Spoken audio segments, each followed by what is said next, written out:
he? He escaped. He is trying to find the police cruisers. He took the red one.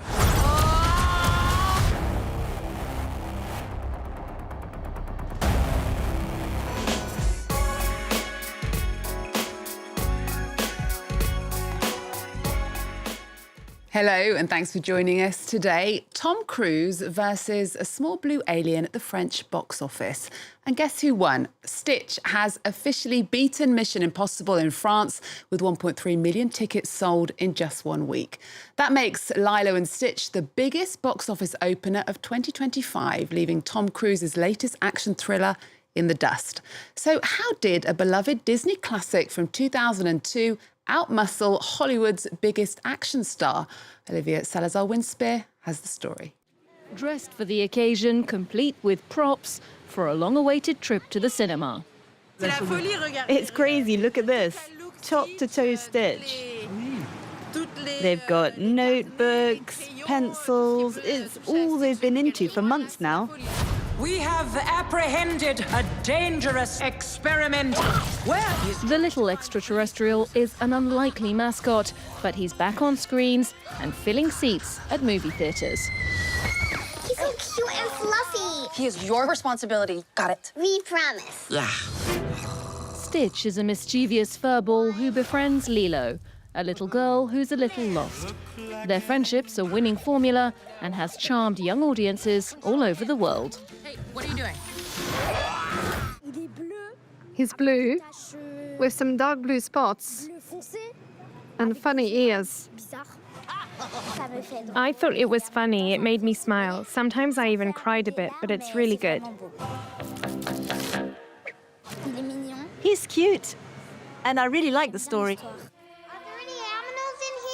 That story started more than 20 years ago in animated form. Applauded for its compelling narrative, it also has a strong marketing team. Here in the Disney Store, there's a wide range of Lilo and Stitch merchandise, which has been on sale for more than a year, well before the film's release. The sales from 2024 alone account for $2.6 billion. It's already more than the film will generate in ticket sales.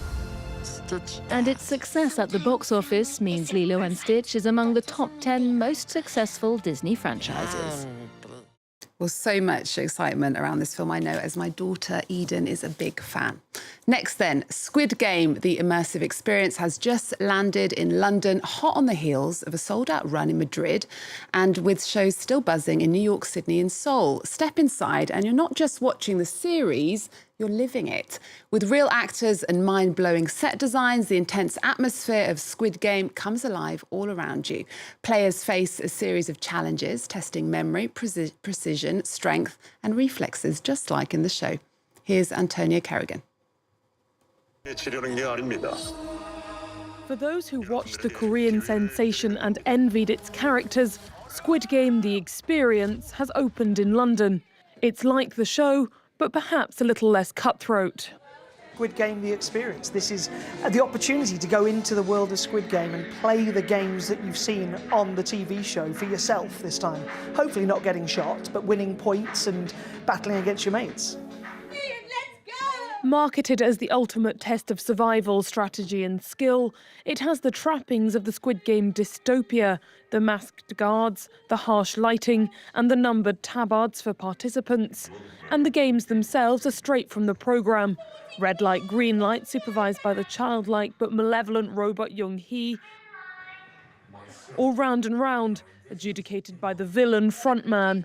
But unlike the Netflix drama in which severely indebted players gamble their lives in a series of games in the vanishingly small hope of winning the prize money that could salvage their finances, at the XL London waterfront venue, they've paid upwards of £20 to be there, and they're doing it for fun. I just absolutely love the games. I love the whole concept of the series. It's just one of my favourite shows of all time, so yeah. The Korean language thriller, written as a critique of capitalism, ironically became the most popular Netflix series ever and will return for a final season this summer. Next, did you know that 1 in 3 French people have a tattoo? And if you cross over to Spain or Italy, that number jumps to 1 in 2. Tattoos are a vibrant part of culture, identity and art. And now, for the very first time, the world of body art is at the heart of a major exhibition in the south of France, in Marseille. It's a journey through time and creativity with paintings, photographs, artifacts and videos, all telling the story of tattooing's rich and colourful history.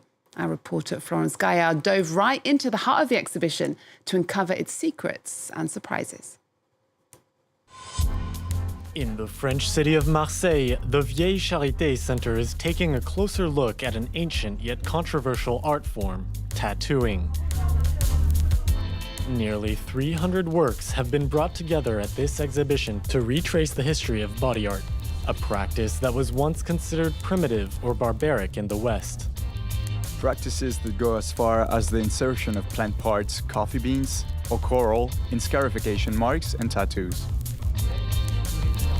Alongside the archives and artifacts on display, contemporary artists have been invited to create original works on the walls of the exhibition. I created the atmosphere with color I rubbed on. Then I painted a striking graphic design like a tattoo rising from the ground. It goes through a focal point where creative energies emerge. From there, it goes off to the sides and out towards the sky. Tattoos have long been a symbol of recognition for those on the fringes of society.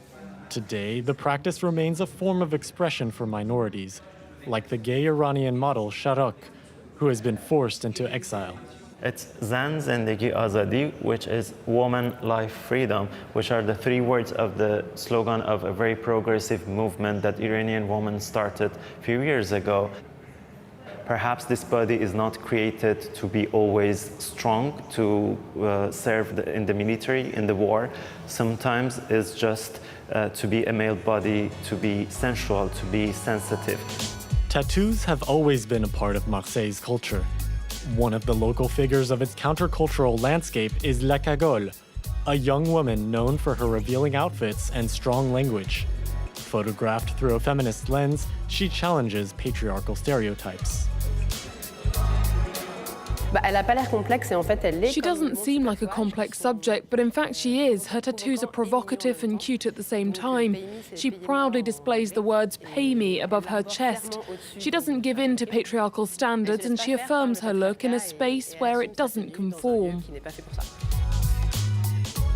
Today, Europeans are reclaiming tattooing, an art form which has traversed the Mediterranean across the ages. Now, for the first time ever in its history, the Van Gogh Museum in Amsterdam has opened an exhibition dedicated to an African artist, John Madou. The museum has unveiled 10 striking works by Madou, each created as a response to 7 paintings by the legendary tormented Vincent van Gogh. Clemence Waller takes us inside the groundbreaking exhibition, Paint Your Path. Revisiting the works of Van Gogh through a West African prism. That's the challenge set by artist John Madou. In 3 months, the Nigerian painter created 10 works featuring key elements from 7 of the Dutch artist's works, but with his own touch. John Madou's brush transformed Van Gogh's famous wooden chair into a white plastic chair, and the self-portrait mingles with diasporic history. So I really wanted to pay homage to this master I really love.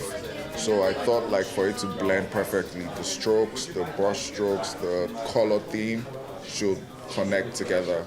That would make the works actually feel like one. The exhibition, Paint Your Path, was launched at the initiative of the Beeldbrekers, the Framers, a group of young adults whose aim is to make the Van Gogh Museum more open to diversity, both in its exhibitions and in its accessibility. Very excited because for me, especially, it's a kind of representation to see an African artist be represented in a museum like that. While this is not the first time that the Nigerian artist has established a dialogue between his works and those of Western artists, this exhibition marks the first time that an African artist has been honored at the Van Gogh Museum. Incredible works there by John Madu. And we're going to wrap up with works from Brazilian photographer Sebastião Salgado, who died last month at the age of 81. An exhibition of his photographs called Workers has just opened in Rio de Janeiro. It features 150 photographs capturing the realities of labour around the world. Thanks for watching. See you next time.